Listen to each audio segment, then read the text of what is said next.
So it's all for play for still. I think so. Do you want to bet against us?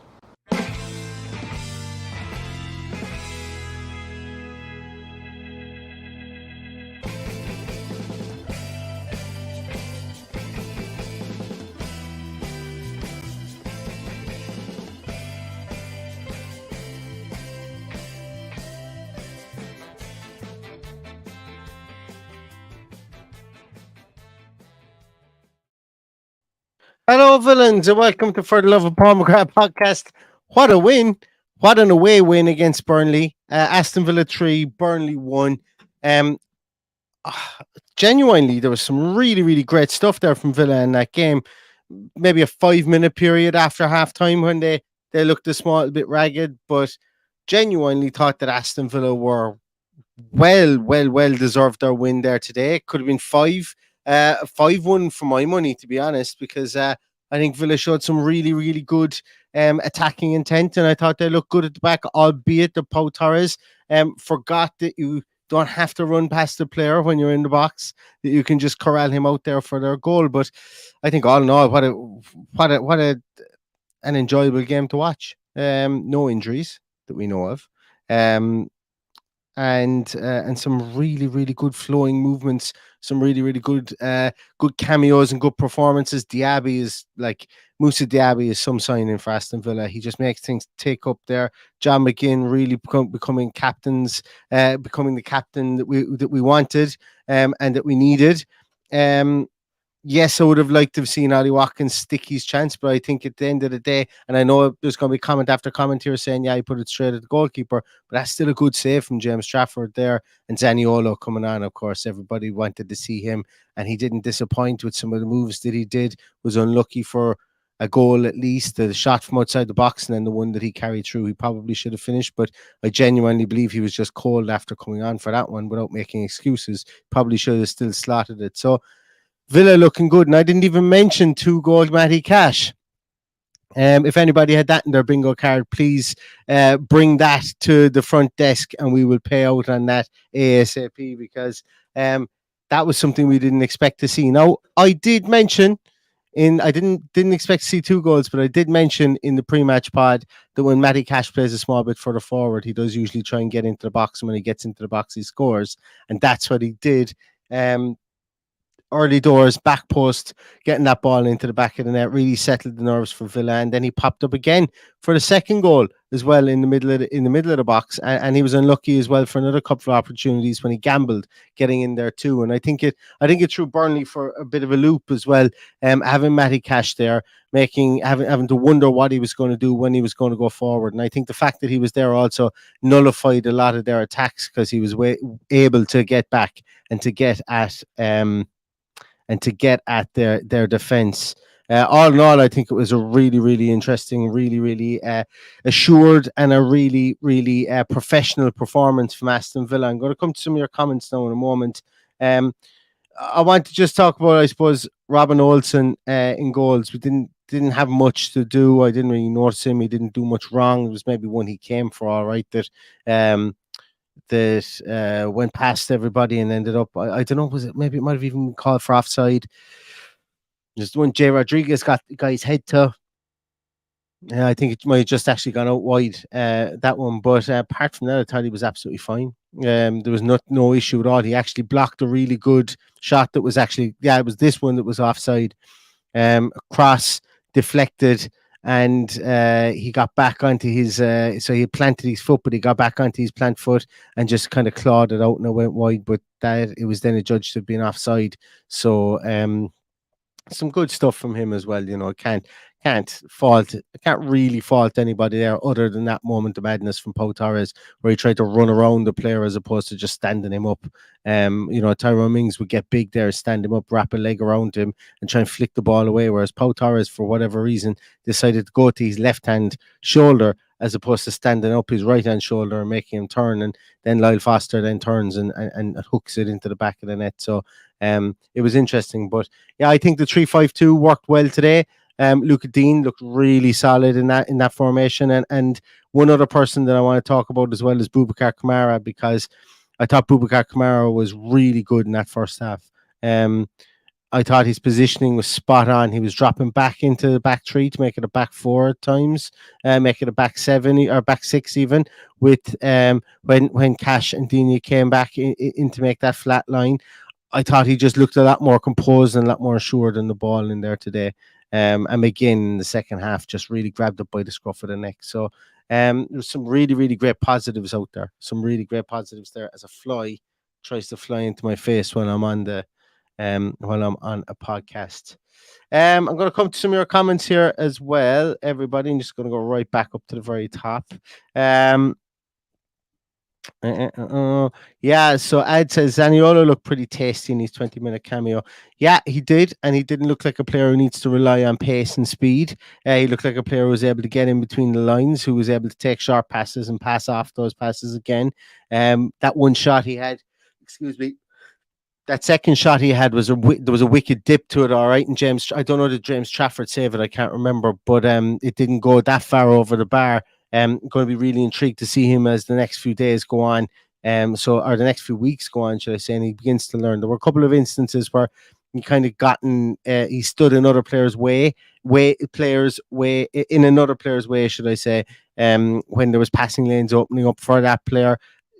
That's to be expected. He's not used to playing with these players, but that's not a criticism on him either. It shows great eagerness for him to get in there. He knows where the ball is supposed to be, but he's not used to playing with other players who occupies those positions, who likes to occupy those positions, and that's all going to come for him as well. But I think it was fantastic. I think he did some really good stuff when he came on in that short 20-minute cameo that he had.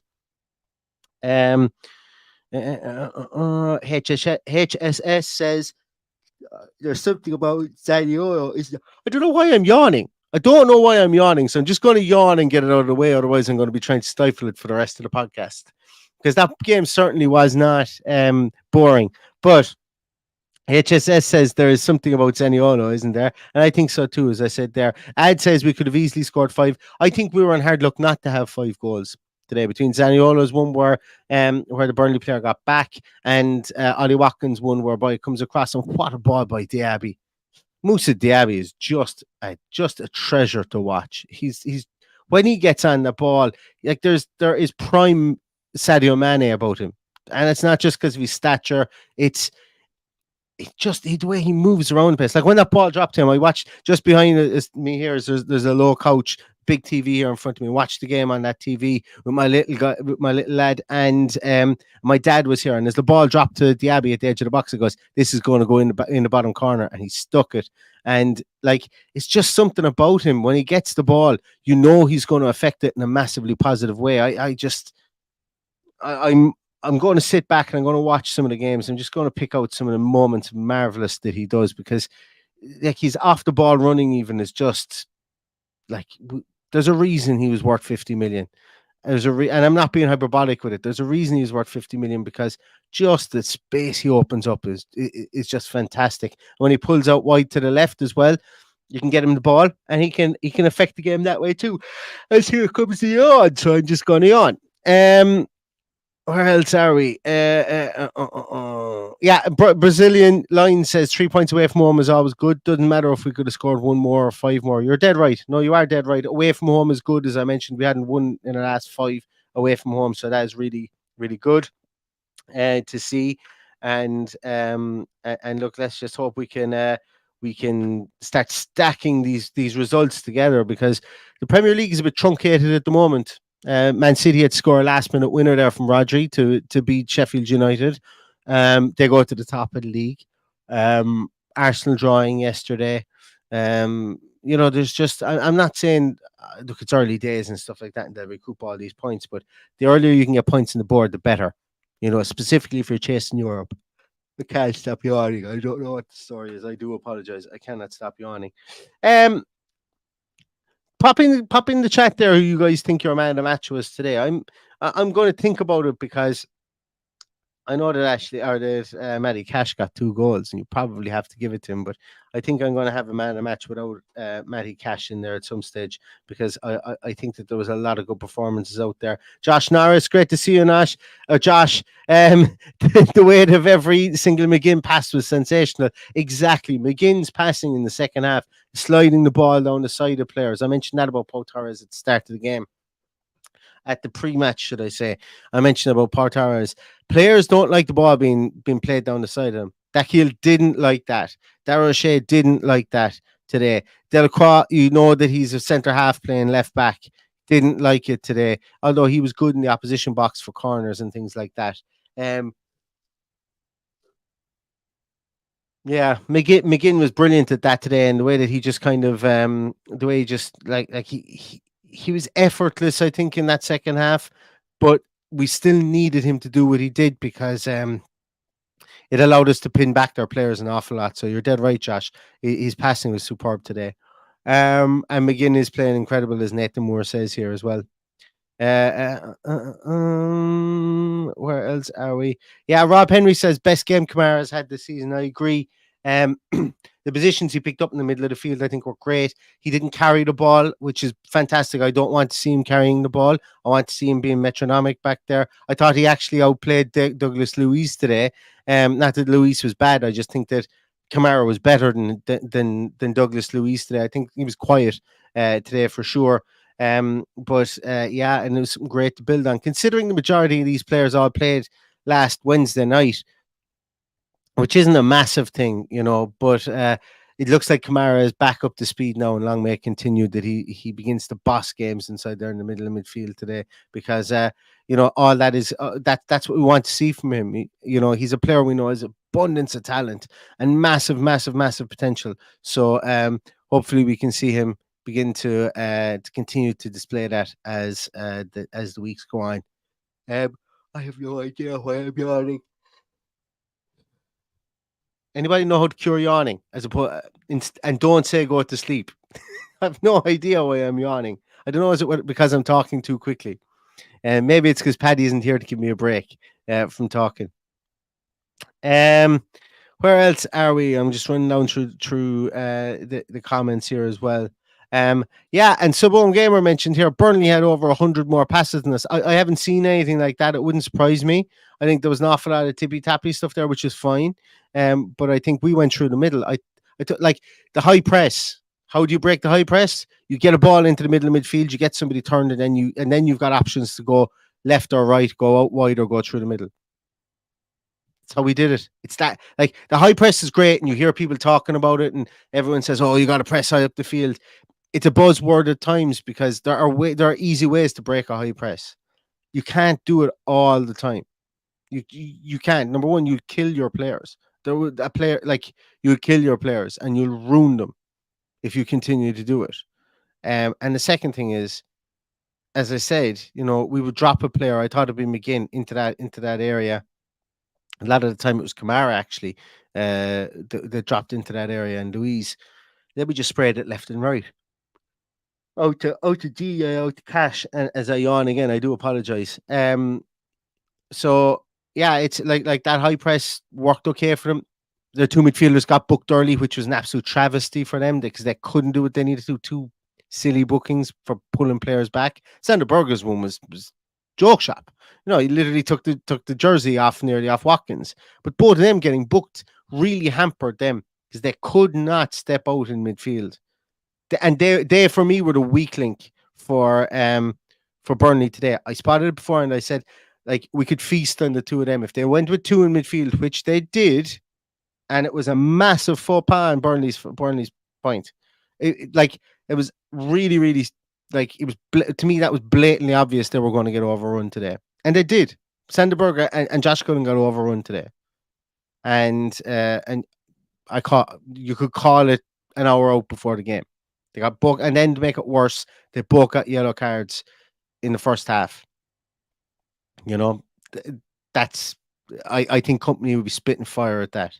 And I'm surprised that, you know, that I know he took off Sanderberg about 68 minutes, and Aaron Ramsey came on. It was great to see him come on, but I'm surprised he didn't whip him at halftime, because to play all that time with both of those on yellow cards, and when neither of them got sent off, they just couldn't affect the game. They really, really couldn't, and that's their fault, you know, for doing that. Where else are we? A lot of comments about Zaniolo there, about his first touch, and he looks classy. Yeah, his first touch was saucy, wasn't it? Nice first touch. Pink boots obviously make everybody's first touch better and look better on TV. But yeah, I'm. It was interesting, absolutely interesting. Yeah, yeah, yeah. And more comments there from you guys. I'm going to scroll down towards the bottom if that's okay. Oh, Saruna Emery, thank you so much. He says, why won't these click anymore? He says Torres needs to hit the gym. I don't even think that. I think Torres just went for the wrong shoulder. I think he was fine. Torres actually headed the ball away a good few times from memory in this game. I just think he went in the wrong shoulder. I think it was not. I think he's going to look back at that and go, "What was I doing?" Just complacent moment, and he learned from those as well. Just went to the wrong shoulder. I don't think as much that he was bullied out of it. You see it again. He tries to run around to left hand side of him as opposed to stand his ground in his right shoulder. Made it easy for Lyle Foster to make his decision to turn and hook it in. Yeah. I read this, Sean and Masha Hennessy. Sean, I read it about 10 times. I was like, bloody hell, we don't look sharp is what I read it as. And I was like, what game did you watch? But then I realized it was my temporary dyslexia saying, bloody hell, don't we look sharp? Yeah, bring on the future. Yeah, absolutely. And look, as I say, I think there'll be two bodies come in over the next week as well. Interesting to see where they come in. And guys, lads, if we went out at any stage and played a back three like that, and I know Luca Dean's been fantastic. He did come off at one stage. Matty Cash, we even moved over to left back. But think of the opportunity here whereby if you're bringing Luca Dean off, bringing on Alex Moreno at 60 minutes when teams are a bit tired, and bringing in a Jacob Ramsey into that team, two good ball carriers, two good people to be able to burst into the box and to affect the game. That's lovely. Is all I would say. That's how I would describe it. That's a lovely position to be in. And then you've got Nicola Zaniolo that can come in on the opposite side. You didn't even see Leon Bailey today. You know, we saw 4 minutes of John Duran and Yuri Tielemans. Bertie, I thought Bertie did one really good thing in this game. There was a cross came in, it went to the back post, and Bertie put both his hands, I think, behind his back and launched himself like a missile at the ball just to put the man off. Go back and watch it. I thought it was Konza initially, and I was like, that's great defending. And then when he got up off the ground, I was like, I think that's Bertie actually that just launched himself into the air. But fair play to Bertrand Traore as well.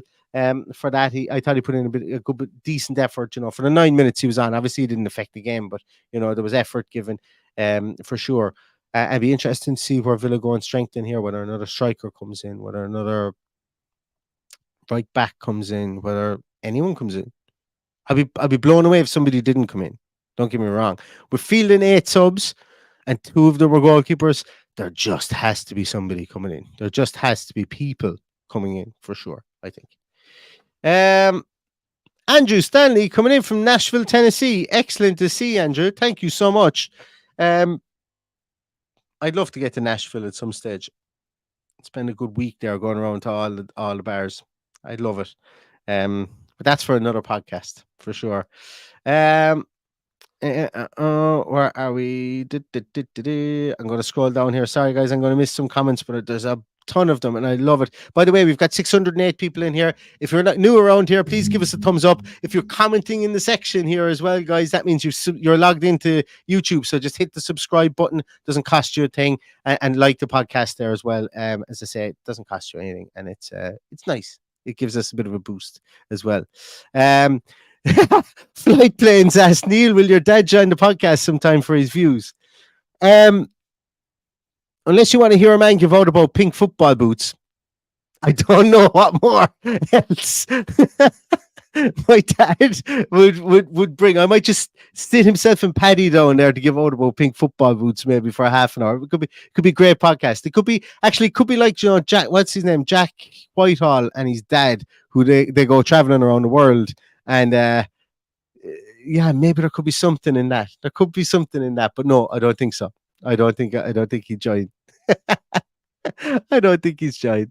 Yeah, Simon Kelly says I'm yawning because I've got a tiny human in my life. That could be it. It could be it. I'm not 100% sure though. I don't feel tired. I don't feel tired. And Mike Richard says a cheeky can will sort you out, Neil. It's on the cards. Yeah, it's on the cards later for when I get the nappy wearers to bed. Paddy said he might be joining us. Paddy said he might be joining us later, but I don't know. So Cameron Agnew asks a good question here. I tend to listen to your audio podcasts on Google. Which platform is better for you guys? Any platform. It doesn't really matter. The platform itself, it doesn't matter. It's just really all it is to get the algorithm out in so that people can join us to have conversations. We're seeing a lot more people leaving comments on our Spotify feed. You can leave us comment on the actual podcast. So if you like the podcast, you can comment on it and say, "Hey, like, thanks a million for putting on the podcast," or whatever. That's pretty cool. But it doesn't matter whatever podcast provider you use if you're listening in via audio. Whichever one doesn't make any difference. It's just to fire it around us so people can get to know us. That's really what it's about. Gaz Oaks is saying here as well, and I know I'm straying into transfer stuff here. Wouldn't be surprised if there was another bid for Brennan Johnson. I don't think so. I don't think Brennan Johnson is going to be in a Villa shirt. I think Spurs are going to pull the trigger and pay over the odds for Brennan Johnson. I just have this feeling. I've always had this feeling. If the Spurs were going to do it, and I think they're the ones who are going to do it. But it's going to be an interesting week for sure, Gaz. It's going to be really interesting. There's people talking about Fatty Ansu, Ansu Fati even, and we'll do a piece on him as well. I have a piece on Abde, who I don't think is coming. A couple more on those that we'll release over the next few days. It's just trying to find time is the piece for me. A lot of people still excited. A lot of people still saying they're excited about Zaniolo, which I absolutely agree with as well. Hibs sector manager John Donovan says, looks like Lee Johnson won't be in the dugout for Hibs on Thursday. So that's an interesting one. Anything else here? Yeah, cool. So I don't know, guys. I think I'm going to leave it at that. I think it's like I was hoping Paddy would come on here but I know that he had to travel to watch the game today.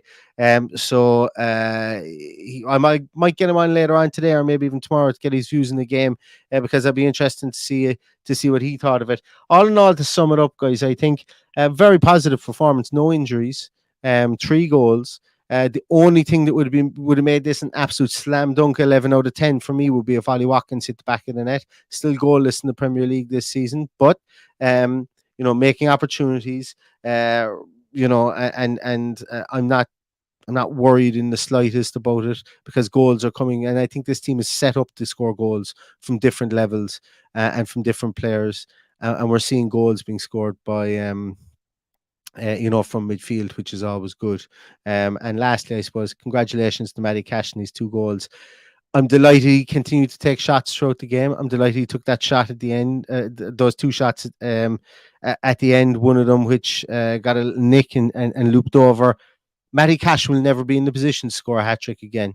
So he was dead right. I would have been trying diving headers, jumping across 4 or 5 people to try and get my head on something to try and get a hat trick. So you got to shoot your shot when you get 2 goals in the first half like that. Fair play to him. And look, he was absolutely outstanding today. I think he was brilliant. He was man of the match. But I think that, outside of him, I would give the Neil Dunbar pat in the back of the match to Boubacar Camara, because I'm really I've been down on him. I've been harsh on him in the first 2. I was harshing him even against Everton. I was certainly harshing him against Newcastle. And I know he's not a bad player, and I don't want to be harsh on any player, but he just looked back to himself today. And when we talk about the game against Hibs, the game against Everton, there was no press. There was certainly a press on him today, and he evaded it well, and he looked good. Wasn't absolutely he wasn't outstanding by any matter of means, but he looked exactly how I wanted him to look, and that to me is worth its weight in gold. So well done, Boubacar Kamara, today for your own performance as well. Going to leave it at that, everybody. If you want to hear more ramblings from me, I'm going to join the guys from the Claret and Blue later on as well. I'm going to join Dan Ronaldson to have a chat with him and see what he thought of the game later on. So if you want to catch me over there, please do. Thanks so much, everybody, for watching. We had nearly 700 people here at one stage. That's mind-blowing. As I said before, sometimes if you turn on the TV, there's probably there's some programs that 700 people don't watch on Irish TV at any given time. So this just blows my mind every single time I see it. So thank you so much for that. It's always good when Villa win, and it's great to spend the after game podcast with you guys. So thank you so much. We will be back. I'll be back again tomorrow evening. We'll probably be back every night this week. So if you do like the podcast, hit subscribe, hit the bell. You'll be notified. Follow us on Twitter. And we'll let you know whenever we're going live. Normally around 9:30 every night is our slot. So so we'd love to see you here. So we'll be back again with more podcasts throughout the course of the week. Aston Villa win. Aston Villa up to 6th. And really professional performance today. And we hope to see that that's a catalyst for more to come in the coming weeks. Thanks very much, everybody, for watching. Stay safe, stay healthy. And as always, up the Villa.